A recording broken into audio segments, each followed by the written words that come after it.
bonsoir bien-aimés dans le Seigneur. Merci beaucoup d'être là encore ce soir. Bienvenue à la Grâce TV.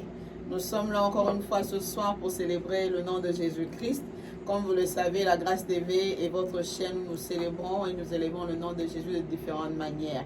Nous revenons encore une fois ce soir et bien évidemment, vous pouvez constater qu'il y a changement de décor. Ce n'est pas votre hôte d'habitude qui est en train de parler. Moi, c'est Maman Jenny pour certains ou Maman Sifa. Pour les autres, ou tout simplement Jenny ou Sifa, selon que ça vous va. Et je serai votre présentatrice de ce soir. Je vais vous tenir compagnie. Merci pour la maison de nous faire confiance, de nous inviter à prendre part à cette émission de ce soir. Alors ce soir, comme vous le constatez, Maman Grâce est de l'autre côté de la table, tout simplement parce que le numéro de ce soir de ma vie chrétienne lui est réservé. Nous avons eu l'opportunité d'entendre d'autres personnes et ce soir, la maman de la maison a décidé de partager son histoire avec Jésus-Christ avec nous, de nous bénir de cette manière. Alors, sans pour autant tarder, nous allons souhaiter la bienvenue à notre invitée. Elle est la maman de la maison, mais ce soir, elle sera l'invitée. Bonsoir, Maman Grâce. Bonsoir, Maman Jenny. Comment vous allez? Ça va bien, merci. Ça va bien. Alors, on se connaît tellement bien, on va se tutoyer d'un moment à l'autre. En tout cas, sentez-vous à l'aise, c'est tu, c'est vous, ça ne me dérange pas. J'espère que ça ne va pas vous déranger non plus. Tout va bien? Oui, je vais bien. Excited for tonight? Very excited. Vous êtes prête? Oui, je suis. Alors, parce que moi, j'ai vraiment hâte de découvrir des choses. Je pense aussi que les bien-aimés ont vraiment hâte d'écouter et de pouvoir partager votre expérience avec le Seigneur. Mais avant de commencer, je vais faire comme vous. Vous avez l'habitude de demander aux invités de prier. Alors ce soir, nous allons vous demander de prier pour nous pour commencer l'émission. Ok, maman, nous allons prier. Seigneur Jésus de Nazareth, nous sommes ici, c'est pour toi, c'est pour ta gloire, papa. Nous t'invitons au milieu de nous. Et Jésus, permet que tout ce que nous allons faire ici, que ce soit pour le gloire de ton nom éternel, que ton Esprit Saint nous dirige du début jusqu'à la fin. Et permet que tout ce que nous allons partager, enseigner, que ce soit une bénédiction pour une personne éternelle. Sois élevé, sois béni à jamais, car tu es Dieu, tu resteras Dieu éternellement. Au nom de Jésus-Christ, Amen. Amen, amen. Alors, merci beaucoup, maman, pour cette prière. Alors, comme je disais, on disait bonsoir, mais c'est que peut-être pour certains, ça sera bonjour, selon l'heure à laquelle vous nous suivez. Alors, on va maintenant plonger dans notre émission de ce soir. Maman Grâce Kitembo Kayumba, n'est-ce pas? C'est le nom complet? Oui, c'est ça. Alors, comment vous allez encore? Ça Oh, va, hein? ça va, maman. Aujourd'hui, je suis bien. c'est ma vie chrétienne. C'est ma vie chrétienne. Aujourd'hui, c'est votre vie chrétienne, la vie chrétienne de Maman Grâce. Oui. Alors, la première question pour moi, pour ce soir, pour ouvrir notre échange, ce sera qui est Maman Grâce Kayumba? Oh, Maman Grâce Kayumba. Maman Grâce Kayumba, c'est une servante de Dieu, enfant de Jésus-Christ. Et Maman Grâce, elle est une femme mariée, mère de plusieurs enfants. Dieu m'a fait grâce, il m'a donné un bon mari, il m'a donné de beaux enfants. Et aussi, ce que je peux dire pour le moment, je travaille comme aide infirmière. Et c'est là où, c'est ce que je fais pour le moment. Mais je ne sais pas si vous voulez encore que je puisse ajouter. On va y aller, mollo, mollo. On a permis de vous introduire comme vous voulez qu'on vous connaisse. Donc, la femme de quelqu'un, Maman Grâce est mariée. Voilà pourquoi le nom de maman, elle est maman de plusieurs enfants. Mariée pendant combien de temps? Oh, bientôt ça fera 10 ans. Ouh, félicitations, mais ça, on acclame, hein. Disons aujourd'hui, on donne 5 ans. Si vous passez les 5 ans, c'est-à-dire qu'il y a beaucoup de chances de tenir. Donc, vous, c'est 10 ans déjà. En tout cas, nous bénissons le Seigneur. Alors, Maman Grâce, elle est où? Elle a grandi où? Dans quel genre de famille? Elle est venue quelque part, c'était la femme de quelqu'un, mais avant qu'elle soit la femme de quelqu'un, elle était peut-être l'enfant de quelqu'un. Elle est venue. Alors, Maman Grâce, si on va d'abord rentrer dans la jeunesse. Maman Grâce est née où? Dans quelle famille? Elle est première fille, elle est deuxième, elle est dernière. Votre situation familiale à la naissance, c'est comment vous êtes née déjà? Maman Grâce, elle est née au Maniema. Au Maniema, précisément à Kalima. C'est où? C'est dans quel pays ça? Au Congo. La RDC. Congo, yeah. Donc, je suis américaine d'origine congolaise. Ok. Et puis, je suis un enfant, je suis la deuxième parmi 7 filles. Donc, nos parents ont eu que 2 filles et je suis la deuxième. Donc, notre maison était vraiment l'ambiance de filles à la maison. Nous sommes bien avec mes soeurs, on est 7 filles. Mais je ne peux pas dire malheureusement, mais c'est ce que Dieu a voulu. On n'était que des filles, c'est ça. Et vous êtes deuxième? Je suis la deuxième de la famille. Alors, Maman Grâce, en grandissant, c'était quel genre d'enfant? Elle était timide, elle était bouillonnante à la maison ou à l'école? Parce que des fois, on sait que les enfants, il y en a qui à la maison sont très timides, mais quand ils sont dehors, ça fait beaucoup de bruit. Ou il y en a d'autres qui sont trop bouillants à la maison, mais à l'extérieur, ils sont timides. Vous étiez quel genre d'enfant lorsque vous grandissiez? Je peux dire, vraiment, la période que je connais mieux, c'était l'adolescence. J'étais vraiment calme à la maison. J'étais l'enfant qui voulait vraiment aider, travailler. Je faisais presque tout à la maison. Mais à l'école, j'étais un peu dérangeuse. J'étais un peu dérangeuse, oui. Ah bon? Mais oui, ça va tenir beaucoup bien. Animer, ouais, taquiner les camarades. Oui. Quel genre? Ok, taquiner. Donc vous provoquez les amis. Ah, ça c'est intéressant. On ne croirait pas, vous savez, hein, voilà pourquoi c'est important de rentrer. Ah, mais à la maison, c'était pas le cas. À la maison, vraiment, j'étais un enfant très obéissante. J'étais vraiment très obéissante. Mais à l'école, avec les amis, vraiment, je taquinais. Même avec le professeur, je n'étais pas aussi très facile. Ok. Alors, c'est à partir de quel moment? Alors, vous grandissiez bouillonnante dehors, à la maison, un peu plus timide. Et c'est à quel moment que vous arrivez à rencontrer Jésus? Dieu m'a fait grâce parce que comme la manière dont je faisais les choses, à la maison, j'étais vraiment une belle fille, un bon enfant, mais à l'école, je commençais à beaucoup déranger. Et c'est ce qui m'avait fait que j'avais repris une classe, j'avais repris la deuxième CO, comme nous l'appelons au Congo. Et quand j'avais repris cette classe, ça m'avait fait mal vraiment, parce que, je m'excuse, parce que j'étais vraiment très brillante à l'école, mais cette année-là, j'avais repris la classe et ça m'avait fait mal. Je voulais même me suicider. Oh. Oui, je voulais me suicider. Je suis entrée dans ma chambre. J'ai pris, je ne sais pas, j'ai pris seulement les médicaments qui étaient dans le tiroir à la maison. Je suis entrée dans ma chambre, c'était seule. Je me suis couverte dans un drap et puis j'ai pris les médicaments. Je voulais boire. Et puis, j'ai entendu une voix qui me dit que Dieu ne veut pas que tu puisses mourir pour le moment. J'ai regardé à côté, il n'y avait personne et je tremblais. Je commençais à trembler, j'ai eu peur, je tremblais. Et comme je ne voulais pas que personne ne sache ce qui s'est passé, j'ai pris ces médicaments, je suis allée les remettre là où je les avais pris. Et après cette année-là, je suis rentrée à l'école et tout maintenant commençait à bien marcher. Je me suis vraiment consacrée à mes études. Et c'est à cette année-là que je suis rencontrée avec Jésus. Alors la rencontre se passe comment? Déjà c'est intéressant, la page de suicide. Alors en ce moment-là, à la maison, quand vous grandissiez, on ne parle pas trop de Jésus. La famille était déjà, vous savez en Afrique, on a des familles qui sont plus ou moins chrétiennes, on va à l'église ou bien dans la maison, on ne parlait pas trop de Jésus. Non, à la maison, on ne parlait pas vraiment pas de Jésus parce que mes parents étaient catholiques à cette époque-là. Okay. Et on partait le dimanche à l'église, ou pas, on pouvait rester à la maison le dimanche. Et moi, maman, si vous êtes choisi par le Seigneur, il y aura seulement quelque chose en vous qui vous amène à prier. Je voulais vraiment aller à l'église, dans l'église de réveil. Mais une seule chose que j'étais un peu déçue avec les églises, parce que je voulais aller dans les églises peut-être pour prier, mais en racontant, je peux raconter peut-être les garçons qui vont commencer à m'amener dans de mauvais chemins, alors ça me décourageait un peu. Et c'est ça. Ok. Alors, à quel moment, donc deuxième secondaire, deuxième CO, cycle d'orientation, vous voulez vous suicider, ça n'a pas marché, le Seigneur, c'est une fois qu'il vous a demandé de ne pas le faire, bien évidemment. En ce moment-là, je ne pense pas que vous comprenez que c'est le Seigneur qui est en train de me parler.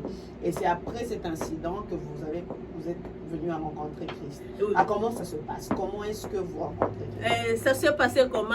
À cette année-là, quand j'ai fini maintenant l'année scolaire, c'était pendant les vacances, le ministère du combat spirituel est entré à Kigali, au Rwanda, là où je vivais avec mes parents. Et ma mère était au courant, elle m'a dit que non, il y a un ministère là-bas. Comme ma mère me voyait que je commençais vraiment à m'embrouiller avec la vie. Et à l'école, j'étais vraiment très dérangeuse. Alors, on m'a dit qu'il y a le ministère du combat, on encadre les jeunes, si tu peux aller, y aller. J'ai dit, je vais aller seulement essayer. Et comme on était pendant les vacances, je n'avais rien à faire, je suis allée. Mais la chose qui m'avait fait retenir là-bas, je trouvais qu'il y avait des jeunes, ça vraiment c'est très important que je puisse en parler, maman. Je trouvais qu'il y avait des jeunes garçons qui étaient sérieux. Quand vous les approchez, ils vous parlent de Jésus, ils vous parlent des choses de Dieu, pas d'autres choses. Alors là, ça m'a aidé à avancer. Mais je commençais à prier, c'était pas vraiment, c'était comme, vous savez la jeunesse, vous partez, vous ne comprenez même pas ce que vous faisiez. C'est comme si un groupe d'amitié, vous allez avec les amis. Mais moi, Jésus, pour me retenir, comme il avait besoin vraiment que je puisse demeurer dans son champ, à cette époque-là, le Seigneur m'avait fait passer dans un, je peux dire 1-2 heures. Quand je voulais quelque chose. Si je demande à mes parents ne pouvaient pas me donner. Même que ça soit un stylo, ne pouvaient pas me donner. Et le Seigneur m'a dit, je te dis que tu puisses se confier en moi. Et mes parents ne se rendraient pas compte. Quand ils me disaient peut-être qu'ils ne pouvaient pas avoir pour le moment ou quelque chose s'est passé. Donc tout ce que je pouvais faire, tout ce que j'en avais besoin, je devais aller prier pour ça. Tout. Wow. Je me rappelle même à une époque, je n'avais pas de chaussures. J'allais à l'école avec des babouches là qui n'étaient pas bien. Alors je disais, j'ai besoin de chaussures, j'ai besoin de chaussures. Et mon père m'a dit qu'il était déjà dans un bis. Il a vu la personne qui vendait les chaussures, il a descendu pour m'acheter les chaussures, mais il n'avait pas trouvé mon numéro. Wow. Alors, je devais prier. Je suis entrée à prier, j'ai prié. Je priais et après la prière, que ma mère a eu les chaussures qui m'allaient. Donc, je devais prier pour tout. Si tout ce que je vais avoir, si j'ai besoin de quelque chose à porter ou quelque chose à l'école, je devais prier. Il fallait vraiment prier. Sinon, c'est ça. Alors, cela m'a vraiment aidé à être plus dans la prière et à se rapprocher beaucoup de Dieu et Dieu vraiment me parler de beaucoup de choses. Il y a même des fois que j'ai commencé même à entrer dans la prière pour ma famille car le Seigneur commençait à me révéler les choses qui s'est passées dans ma famille, dans ma maison et le Seigneur commençait vraiment à me parler de beaucoup de choses. Peut-être on aura le temps de développer ici. Eh bien, on aura vraiment le temps de développer, mais si vous allez juste me permettre, je pense que je vais arranger votre micro. Okay. Les téléspectateurs vont nous excuser. Juste, je pense que je vais le placer là, pour que vous soyez plus à l'aise. Alors, vous avez commencé à vous plonger toujours là dans le combat spirituel, oui. N'est-ce pas? Alors, et sûrement, il y a des encadreurs, il y a des gens qui vous encadrent dans le combat spirituel. Comment ça se passe déjà là-bas? L'encadrement se passe comment? Lorsque vous arrivez, on vous reçoit. Vous avez parlé des jeunes garçons qui vraiment connaissent le Seigneur. Et comment ça se passe déjà l'encadrement? L'encadrement se passe comme au ministère du combat spirituel, il y a la CIFMC, Centre Peignard et JCC. Nous les jeunes, on est encadrés dans la JCC. Dans la JCC, quand vous arrivez, il y a les enseignements qu'on appelle affermissement. C'est là où on nous afferme, on nous apprend vraiment les choses de Dieu. Et après ces affermissements-là, vous passez dans votre première délivrance.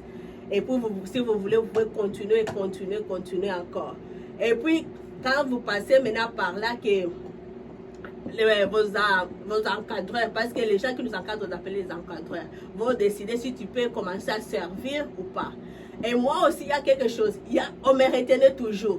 Il y a les gens qui venaient passer par la délivrance après moi. Il y a même des gens qui commençaient à me taquiner. Toi, tu n'avances pas, tu es toujours là. Depuis que tu es délivré, tu ne sers pas. ça commençait à me faire mal. Seigneur, pourquoi? Mais Dieu avait vraiment besoin, avait un plan pour moi. Il voulait vraiment que je sois mieux spirituellement pour que je puisse le servir avec conscience, que je sache ce que je suis en train de faire. Et maintenant, quand j'ai eu connaissance de Dieu, et quand j'ai su vraiment le Dieu là que je sers, je n'utilisais plus les témoignages des autres, je sais le Dieu qui agit en moi. C'est à ce moment-là qu'un de mes encadrants m'a dit que non, tu peux maintenant commencer à servir. Wow. Alors, maintenant vous commencez à servir le Seigneur. La différence, c'est quoi en ce moment-là entre la grâce qui est venue et la grâce qui peut maintenant commencer à servir? C'est quoi déjà, quel genre de différence vous remarquez en vous-même? Qu'est-ce qui a changé en ce moment-là? Là, vraiment, je peux, pour encore rectifier, parce que le nom que mes parents m'avaient donné, c'était le nom de Marie. C'était le nom de ma tante paternelle. Alors, quand je suivais mes enseignements, il y a un de mes encadreurs qui m'avait dit que non, moi le Seigneur m'a dit que tu es devenu grâce.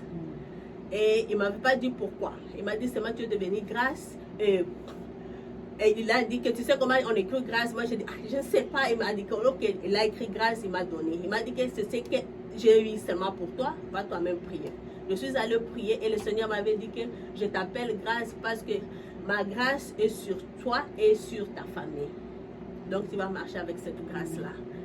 Et à ce moment-là, je commençais à voir la maîtrise de soi. Vous voyez que l'enfant qui dérange à l'école, c'est parce que tu manques la maîtrise de soi. Tu veux répondre à tout mouvement.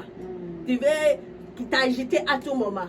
Alors, je commençais à avoir la maîtrise de soi. Je commençais à regarder d'autres choses. Même à éviter les amis qui m'amenaient dans de mauvaises choses. Je commençais à faire un effort d'éviter. Et je me rappelle même, il y a un de mes professeurs qui disait aux gens qui dérangeaient qu'il faut demander à Kitembo de vous emmener là où elle est partie. Maintenant, elle est devenue calme.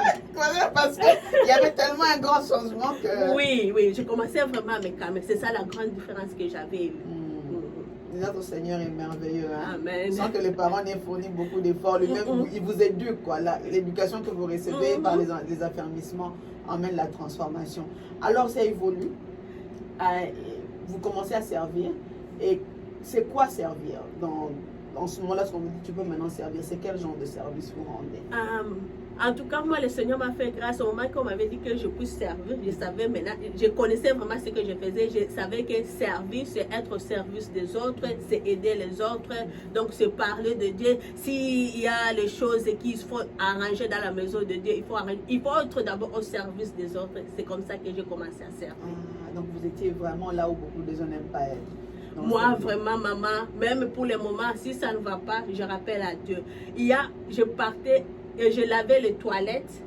Les toilettes, vous voyez les toilettes de l'Afrique. Il y a l'église et puis il y a un petit chemin là où les gens partent, utilisent vos toilettes. Le matin à 6 h, parce qu'on avait notre chaîne de prière à 6 h. Je allais avant à l'église. Au moment là qu'on ne m'avait pas encore donné un titre pour servir, moi j'y allais le matin, j'ai nettoyé les toilettes. Mais un jour, je suis arrivée à la maison, j'étais incapable de manger. Je me suis rappelé aux choses que je lavais dans la toilette. Et j'ai essuyé les bancs. Donc les choses là, et même pour le moment, le Seigneur, lui, il m'appelle à faire les choses là, que les gens négligent. Je me dis que non, servir, c'est être au service des autres. C'est ce que moi je sais. Arranger, s'il y a besoin d'arranger, que les choses de Dieu se passent bien. Donc, là où les gens ne posent pas les yeux nécessairement, c'est là que le Seigneur est placé. C'est très merveilleux. Alors, moi, je vais poser une question. À la maison, vous commencez à aller à l'église, vous êtes passé par les affermissements, vous êtes maintenant au niveau de cerveau. À la maison, on constate aussi un changement. Est-ce que ça a un impact au niveau de la famille? Qu'est-ce que la famille dit de vous? Dans la famille, comme tous maintenant commençaient à prier, il y avait aussi un grand changement dans la maison parce qu'il y avait maintenant le moment de prière, et toute l'ambiance de jeûne, prière, et tu es un jeûne, donc c'était ça. Donc les changements entraient dans la maison, nous tous on est très dedans. Alors est-ce que cela aussi vous a aidé?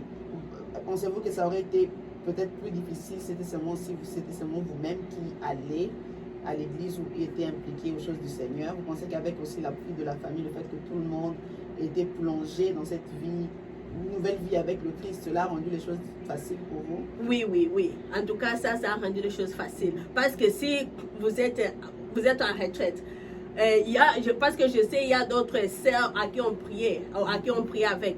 Quand on a retraite, mes parents sachent déjà qu'à l'adoration, on a dit que non, la JCC vont entrer en prière la semaine prochaine. Mes parents sachent déjà. Alors, il y a d'autres personnes que leurs parents ne savent pas. Alors, ils auront un problème. Comment est-ce que vous entrez en prière? Vous entrez en prière à tout moment. Oh, il faut d'abord étudier. Vous voyez, nos parents aiment toujours que nous puissions étudier. C'est ça. Okay. Alors, Maman Grâce évolue. Alors, vous avez fait combien de temps à la JCC? C'est comment le temps que vous passez à la JCC? Combien de temps que vous avez fait là-bas? Je ne me rappelle pas vraiment bien parce que je suis restée là jusqu'à ce qu'on a quitté l'Afrique. Ok, donc vous êtes arrivé de quelle année en quelle année? Je suis arrivée c'était, je pense, à 2021 ou 2020. Ok. Et vous avez quitté lorsque vous êtes venu aux États-Unis. Alors, en venant aux États-Unis d'abord, vous êtes marié... j'ai dit à 2000, non à 2020, à 2000. En 2000.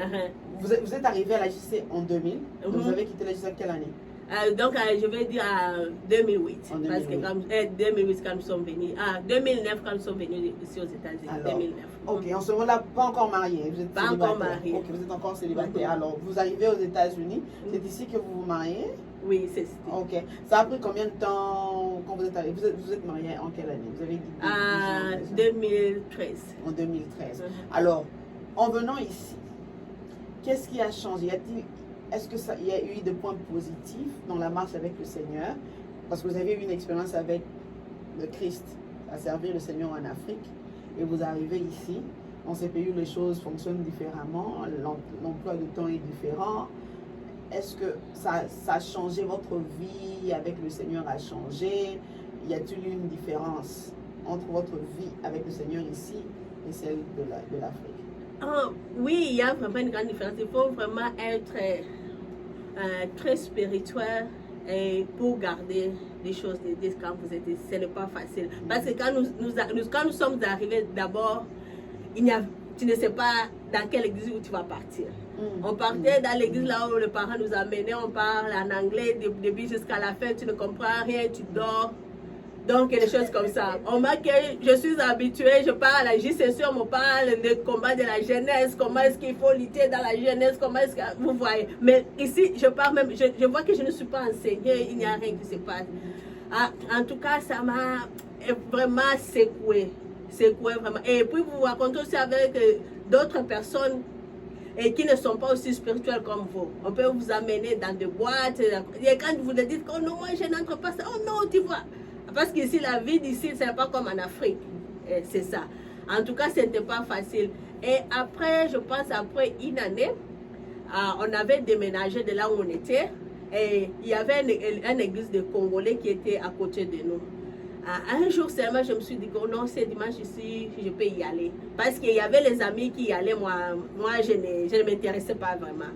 Alors un jour, je me suis dit, que je puisse seulement y aller, ça ne fait rien. Et je suis allée. Et en allant dans cette église, j'ai trouvé que le pasteur prêchait bien, tout était bien, malgré que les gens dehors disaient mal de cette église. Mais quand j'ai écouté la prédication, moi j'ai dit, de toute façon, nous venons à l'église pour suivre la parole de Dieu. Si le pasteur est comme les gens le disent, moi ça ne m'intéresse pas. Mais bien aimé, il y a les choses que les gens disent qu'ils ne savent pas. Peut-être qu'ils ne partent même pas dans l'église là. Ils ont seulement entendu, quelqu'un a dit et eux aussi commencent à dire. C'est ça. Et après ça, j'ai découvert vraiment que c'était vraiment un bon endroit pour moi. Et je commençais à évoluer là-bas, je commençais à servir là-bas. Okay. Alors, si je comprends, de la JCC jusqu'ici, l'église, être dans l'assemblée a joué un très grand rôle dans votre maintien de votre vie avec le Christ. Alors, pensez-vous que c'est important pour vous, vous pensez que c'est important de faire partie d'une église, d'une assemblée locale pour maintenir sa marche, l'équilibre dans la marche avec le Seigneur? Oui, maman, c'est vraiment très important parce que prier ensemble, ça nous aide à nous réchauffer. Il y a des fois que tu te sens fatigué ou si tu n'es pas aussi nourri spirituellement comme la parole de Dieu. Tu peux lire la Bible, mais il y a des niveaux et des niveaux de comprendre la parole de Dieu. Je peux lire la parole de Dieu, peut-être je ne comprends pas, je ne sais pas comment méditer ce verset-là. Mais quand on est nourri dans l'église, ça nous aide aussi à grandir, à grandir spirituellement. Parce que moi, je me rappelle quand j'étais vraiment désorientée, je commençais à me perdre, hein, petit à petit, je commençais à me perdre. Mais quand je suis rentrée dans l'église, je commençais vraiment à réchauffer encore. Parce qu'avec l'église, vous avez les programmes de prière qu'il faut suivre. Il y a des séminaires de veillée, et des choses comme ça. Mais quand tu es seul, tu n'as pas le temps de programmer tout ça. Et aussi dans ces pays, vous êtes occupé, je partais à l'école, je travaillais aussi. Ce n'est pas facile de programmer des temps de prière pour toi-même. Ça, c'est vrai. Alors, on continue à marcher avec le Seigneur, on trouve une nouvelle église, il y a eu des moments de déséquilibre. On peut raconter un peu, c'est quoi ces moments de déséquilibre? Ça, comme on dit en anglais, what does it look like? Ça ressemblait à quoi le moment de déséquilibre? Le moment de déséquilibre, je peux dire que je commençais peut-être à suivre l'ambiance, donc à aller dans les fêtes, à s'habiller d'une manière comme tout le monde, pas comme une servante de Dieu encore. C'est là où dans ce moment-là que j'ai commencé à aller. Et pour les choses de copinage, j'avais encore vraiment les limites parce que moi-même je savais qu'on nous disait que non, un copain, ce n'est pas nécessaire dans ta vie. J'avais encore les limites. Mais il y avait toujours les gens qui me poussaient. Non, non, il faut avoir quelqu'un pour te marier. Non, non, non. Mais malgré que j'avais la conviction à moi que ce n'était pas vraiment bon. Et même la boisson, il y a même les gens qui me disaient, non, essaie vraiment. Tu vois, c'est ton anniversaire, vous êtes sortis avec les amis. Ils vont te dire que c'est ton anniversaire, il faut un peu essayer l'alcool, c'est bon. Mais j'ai résisté toujours. Et Dieu m'a fait grâce. Quand moi, je bois seulement quelque chose là où il y a l'alcool, je sens qu'il y a l'alcool, même si vous mélangez ça avec quoi. Il y a même des gens qui mélangeaient les choses et me donnaient. Quand je bois seulement, je sens qu'il y a l'alcool dedans. Je dis non, moi, je ne peux pas prendre l'alcool. J'aime quand vous avez dit Dieu m'a fait grâce. On est là, vous êtes grâce. Mais c'est bien qu'on dise son nom à tout moment. Dieu m'a fait grâce. Mais moi, je m'appelle Grâce. C'est quand même intéressant que Grâce dit Dieu m'a fait grâce. Alors, il y a eu des moments de déséquilibre, mais faire partie d'un corps, d'une assemblée, aide à maintenir le feu. Parce qu'on est seul, comme vous avez dit, des fois, c'est très facile de dévier, surtout que l'environnement nous influence. On ne se rend pas compte. Hein? Alors, la prochaine question serait, durant toute cette marche, qu'est-ce qui a le plus, si on va vous demander, vous pouvez prendre quelques secondes pour réfléchir, quelle est la plus grande expérience de votre vie? Une ou deux, comme vous voulez, vous avez dit, non, ici, là, ce n'est pas moi, c'est Dieu. Où le Seigneur vous a marqué, des fois, quand même vous avez pensé, ça vous amène soit à pleurer ou peut-être à crier des fortes louanges au Seigneur. En tout cas, pour moi, je pense que j'aurais 3. Dans cette marche avec le Seigneur, la chose que je peux dire, c'est que le Seigneur m'a marqué, c'est arriver aussi aux États-Unis. Malgré que mes parents nous tous ont prié, moi, le Seigneur m'avait parlé personnellement. Grâce, demande-moi les choses que tu penses que ça ne t'arrivera pas dans la vie. Peut-être aller en Europe. Moi, je pensais que rester là-bas, là on était à Kigali, se marier là-bas avec un frère, c'est ça ce qui était dans mes pensées. Mais quand le Seigneur m'a dit les choses que tu ne t'imaginais pas dans ta vie, peut-être aller en Europe, moi je n'avais personne en Europe pour vous dire qu'il pourra m'appeler là ou quoi. Ok, j'ai dit Seigneur, ça va. J'ai dit ok, ça va. Et Dieu a fait grâce que notre papa avait un moyen de venir ici, miraculeusement, que nous sommes venus ici par la grâce de Dieu. Et je peux dire, la deuxième chose, je peux dire, c'est le mariage. Mes bien-aimés sœurs et frères, ma sœur, si tu es encore jeune fille, tu es à l'église, tu sers le Seigneur, tu sais que tu es intègre. Ne t'enorgueillis pas que moi, le mariage sera facile comme un cadeau, on va vraiment me donner ça facilement. C'est ce que moi je pensais que de toutes les façons, quand j'aurai l'âge de se marier, excusez-moi de le dire, oh je suis encore vierge, je vais avoir seulement quelqu'un qui va venir m'épouser. Non, ce n'est pas ça. En tout cas, moi c'est ce que je pensais. Quand j'ai atteint l'âge de se marier, c'était pas facile. Je trouvais les gens pour me marier, mais à quelque temps peut-être on pouvait se séparer, ou bien ça ne pouvait pas marcher. Si je trouve quelqu'un, oh, ça ne marche pas, vous pouvez vous séparer. Et le dernier fiancé à qui je me suis séparée avec lui, c'était vraiment au bout. Là où j'ai dit que Seigneur, ceux qui ont été Alors ça c'est intéressant, on en est là parce que là on parlait lingala un peu, c'est-à-dire c'est vraiment là qu'on va rester de temps. Moi j'ai aimé Seigneur ce qui ça veut dire en lingala Seigneur ici là, si ta main n'y est pas donc c'est fini pour moi. Alors c'est quoi dans ce C'était quelqu'un venu, c'était vraiment le premier garçon à qui j'ai amené chez mes parents. Je dis que non, je trouvais quelqu'un, on va se marier. On commençait à préparer le mariage. En ce moment-là qu'on a commencé des incompréhensions, incompréhension après incompréhension. Moi, je disais que non, ça va s'arranger, on va prier, on va faire ça. Donc, incompréhension après incompréhension. Jusqu'à ce que je disais que non, ça va aller. Il est déjà venu chez nous, les parents les connaissent, les voisins les connaissent, mes soeurs et tout ça. Moi, je disais que ça va aller. Mais entre nous, on s'est disputé de rien, de toutes choses. Donc, on n'avait pas vraiment une conversation qui est bien. Chaque moment, on avait toujours des disputes. Alors, on est arrivé même au moment où on a fixé notre date de dot. Donc, on devait faire la dot et la salle est là. On a acheté les habits et mes sœurs ont fait des uniformes. Je vois ma mère en train d'acheter la nourriture pour accueillir les beaux kilos. Mais tu vois que l'homme est en train de te dire que moi, je ne vais pas venir.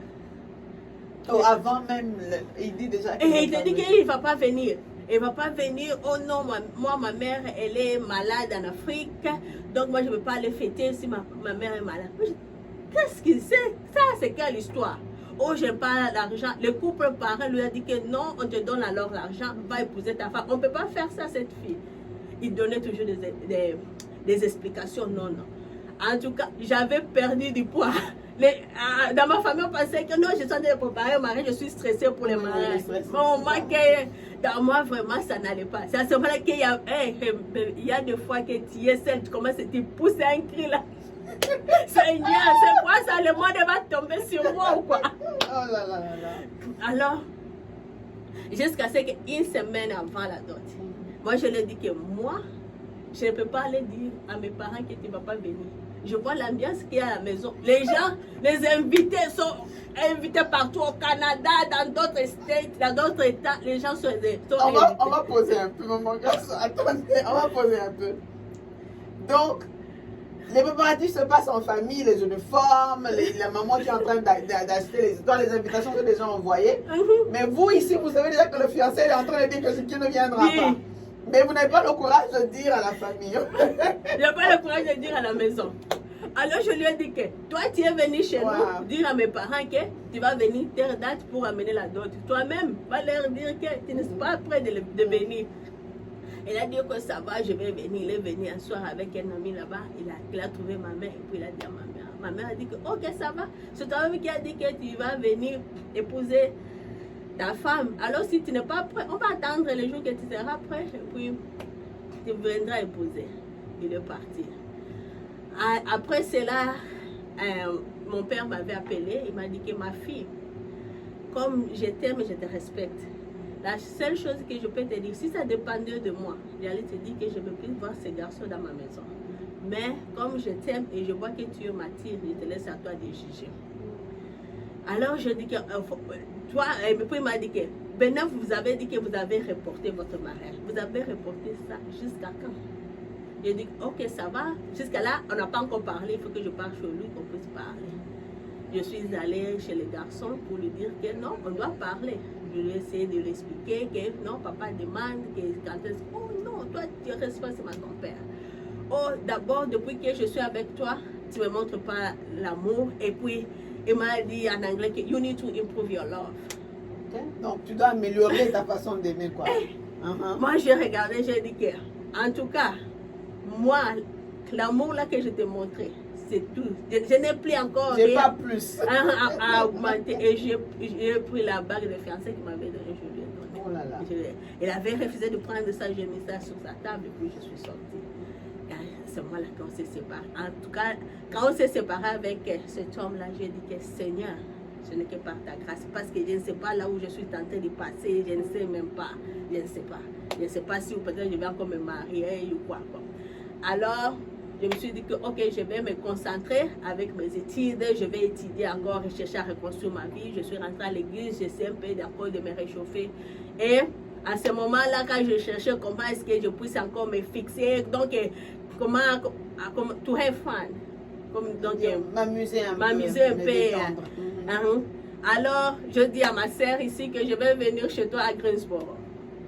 Et quand je suis venue à Greensboro, c'est à Greensboro, chez elle, dans sa maison, que je me suis rencontrée avec mon époux. C'est ça. Ok, alors, je pense que le petit secret est dévoilé.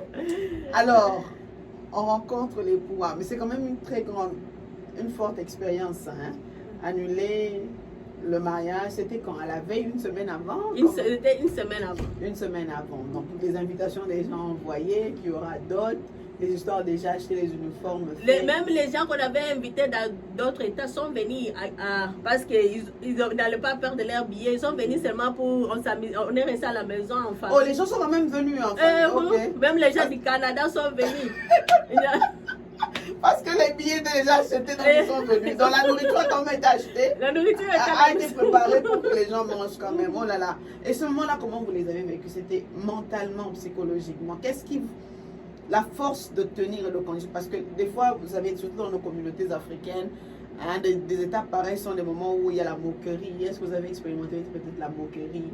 Vous avez des gens, est-ce qu'il y avait des gens qui se moquaient? Ah, celle-là, son mariage n'a pas tenu, ou bien pour vous, c'était plus le soutien. Est-ce que vous avez reçu le soutien des gens? Qu'est-ce qui vous a donné la force de continuer et de rester mentalement équilibré pendant ça? Je pense que les gens tout autour de moi, ils ne savaient pas ce qui pouvait venir ma réaction. Donc, je n'avais pas à m'écouter ni consolation, ni moquerie. Personne ne me parlait de ça. Jusqu'à ce que mon père, lui, il ne savait même pas que c'était fini. Après, à un certain moment qu'il a appelé une maman qui est son amie, il a dit que, Grâce, moi je ne sais pas là où elle est, c'est quoi ça? Et puis moi j'ai dit que, oh, il ne remarque pas, il ne voit pas que j'ai déjà enlevé la bague, il n'y a plus l'histoire, c'est fini. Donc, je pense que les gens, vous voyez quand quelqu'un, vous voyez qu'il a des problèmes, vous ne savez pas comment l'approcher. Okay. Alors c'est ça. Mais moi, à ce moment-là, j'ai pris le temps vraiment de prier, je disais, Seigneur, qu'est-ce qui ne va pas? Qu'est-ce qui ne va pas? Et puis, le Seigneur me disait seulement que non, tu dois me suivre sans condition. Donc, sans condition. Donc, me servir sans condition. Ça, c'est profond. Donc, mariage ou pas, me servir sans condition. J'ai dit, ok, ça va, on va y aller. Si je vais rester. En tout cas, moi, vraiment, pour être sincère, je voulais vraiment avoir un foyer, avoir un mari, avoir des enfants. C'est ça, ce qui était ma vision. Mais quand le Seigneur me dit que serre-moi sans condition, je dis, ok. Tu vas faire ce que toi-même tu veux. Donc vous avez continué à servir le Seigneur et éventuellement le papa est venu. Notre papa qui est notre papa aujourd'hui, vous l'avez rencontré. Oui, je l'ai rencontré et je trouvais vraiment lui, c'était quelqu'un qui était vraiment doux, il était calme. Et quand même je lui ai dit que non, moi j'ai passé une mauvaise expérience, donne-moi le temps. En tout cas, il m'a dit que prends le temps que tu voudras. Moi je vais t'attendre. Prends ton temps, moi je suis là, je vais t'attendre. Moi je cherchais seulement une femme et je t'ai trouvé, je vais te donner le temps que tu voudras. En tout cas, avec sa douceur, comme il était calme, c'est moi-même qui a commencé maintenant à précipiter le mariage.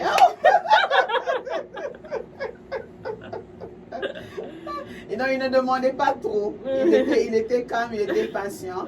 C'est la bénédiction de l'Éternel qui enrichit. Je suis d'aucun chagrin. Alors le mariage s'est passé, c'était le deuxième élément. C'est quoi la troisième chose? C'était la troisième chose, je peux dire, c'est la naissance de mon fils. En tout cas, là, ça m'avait beaucoup touché. Comme je vous avais dit au début on est 7 filles sans garçon. On voulait à tout prix avoir un garçon dans la famille. À tout moment que quelqu'un était enceinte de ma femme, me demandait, tu as déjà fait l'échographie, on doit savoir si c'est qui, on doit savoir si c'est quoi. Alors, j'ai commencé à prier parce que pour le moment, j'ai prié avec d'autres mamans, on prie avec les femmes des filles, donc c'était un groupe international, on se rencontre dans les réseaux sociaux, on prie ensemble. C'est là où je prie. Je disais à Dieu, ok Seigneur, fais-moi grâce que je puisse avoir un enfant mâle, et c'est là. Et puis, un jour, j'ai vu une actrice une actrice qui aidait les orphelins. Alors cette actrice-là demandait l'argent pour aider les orphelins, quoi et quoi.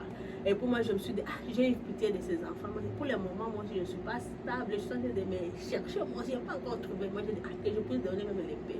J'ai contacté l'actrice, je lui ai envoyé quelque chose. Je lui ai dit que vraiment, s'il y a d'autres choses qui sont à l'étranger, que vous êtes, disons, de l'argent, mais moi, je n'ai rien. C'est ce que moi j'ai. Je peux commencer à vous aider petit à petit avec les enfants. Elle m'a dit, oh non, maman, pas de problème. Et même ça va aider pour acheter quelque chose aux enfants. Alors, je l'avais envoyé. Et après cela, j'ai trouvé que j'étais en retard. Et après, j'ai dit à Dieu, Seigneur, comme tu sais que mes grossesses ne sont pas vraiment faciles, et si tu veux que je puisse encore passer dans cette étape, fais-moi grâce que je puisse avoir un enfant mâle, donne-moi un garçon. Ok, et après cela, le Seigneur m'a dit que tu en auras un garçon. Et même mon mari, je ne sais pas ce qui était en lui. Lui, il disait que ce jour que celui-ci, ça sera moi. Ça sera moi. Tu en auras maintenant un garçon. Et quand on est parti à faire l'échographie, c'était un garçon. Et le Seigneur m'a fait grâce et j'ai mon beau garçon là-bas. Le soulagement de toute la famille. De toute la famille, vraiment. Le Seigneur vraiment m'a fait grâce. Et j'ai dit que c'est le Seigneur qui donne les enfants. J'ai vu vraiment, c'est le Seigneur qui donne les enfants. Si nous n'avons besoin, c'est Dieu qui donne.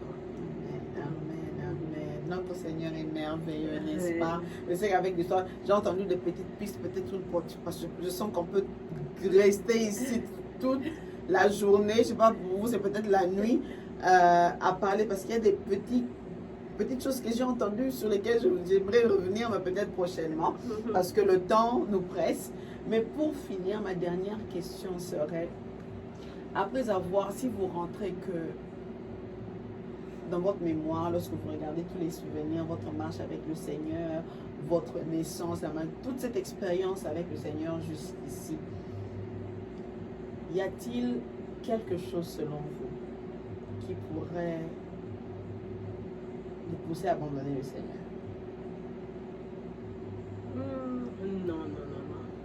Non, parce que moi, vraiment, le Seigneur m'a déjà fait passer dans beaucoup de choses, dans les manquements, même dans l'abondance.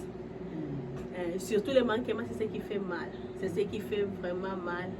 Et j'ai tenu. Quand le Seigneur m'a... Même je disais aux gens que moi, je m'appelle Grâce, la servante de Dieu qui sert Dieu sans condition. Et puis les gens se moquaient de moi. Je pense qu'on va retenir, c'est la servante de Dieu qui sert Dieu sans condition. Donc, si je n'en ai pas, ça va, on va y aller comme ça. Donc, c'est Jésus ou rien. C'est Jésus, oui. Rien. Alors, maman Grâce, merci beaucoup. Votre histoire est profonde, elle est longue. Je sais qu'il y a des choses sur lesquelles on pourrait revenir. Mais s'il y a une dernière chose que vous pourrez dire ou peut-être partager avec quelqu'un qui peut-être hésite encore à venir au Seigneur, ou peut-être qui n'a pas encore rencontré le Seigneur, ou qui est peut-être dans un moment, vous avez passé des moments difficiles, ou peut-être vous aussi vous aviez des questionnements, qui est peut-être dans les questionnements se demande, mais où est Dieu? Qu'est-ce que vous direz à cette personne ce soir? Quel serait votre message ce soir? Ça pourrait être à une femme, à un homme, à une jeune femme, à une jeune fille, à un jeune homme. Quel serait votre message ce soir? Moi, vraiment, ce que je peux dire aux gens, la chose que je regrette beaucoup, je regrette parce que je n'avais pas connu le Seigneur de mon enfance. Parce que les années là, sans le Seigneur, je l'ai perdu seulement dans des choses qui étaient inutiles. En tout cas, notre Dieu, il est là. Venez en Jésus-Christ. Quand Jésus-Christ nous écoute, quand tu parles à ton Dieu, il t'écoute. Et tous les soucis, tous les problèmes que tu as, il faut savoir que le Seigneur a la solution. Il ne peut pas te donner ce que tu es en train de demander, que c'est ça. Mais il va te donner la chose qui est peut-être plus que ça, ce qui te va, ce qui est pour toi. Notre Dieu nous écoute. Si tu as besoin de l'argent, si tu as besoin des enfants, si tu as besoin de l'onction, tout ce que tu en as besoin, quand tu pries, il faut savoir seulement prier et demander. Comme je vous avais dit, il m'est arrivé un moment que le Seigneur m'a fait passer dans un chemin là où je devais lui demander tout. Donc, tout ce que tu en as besoin, même la consolation, le Seigneur va te donner les gens autour de toi qui t'aiment. Même l'amour, Dieu donne. Notre Dieu est capable de tout. Et il nous aime d'un amour inconditionnel. Malgré nos péchés, malgré nos erreurs, nos fautes, notre Dieu nous aime. Dieu n'appelle pas les qualifiés, mais il qualifie ceux qui l'appellent. Donc, quand nous appelons notre Dieu, celui qui nous qualifie.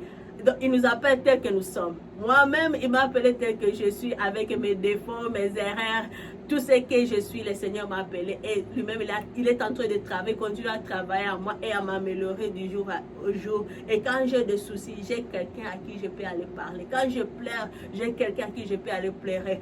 Quand je voulais me suicider parce que je ne savais pas c'est Jésus, je pourrais aller pleurer chez qui. J'avais le problème que personne ne voyait. Mes parents ne voyaient pas. Vous voyez, quand l'enfant échoue, les parents disent, oh, tu as échoué. Vous ne savez pas ce que l'enfant est en train de traverser dans son cœur.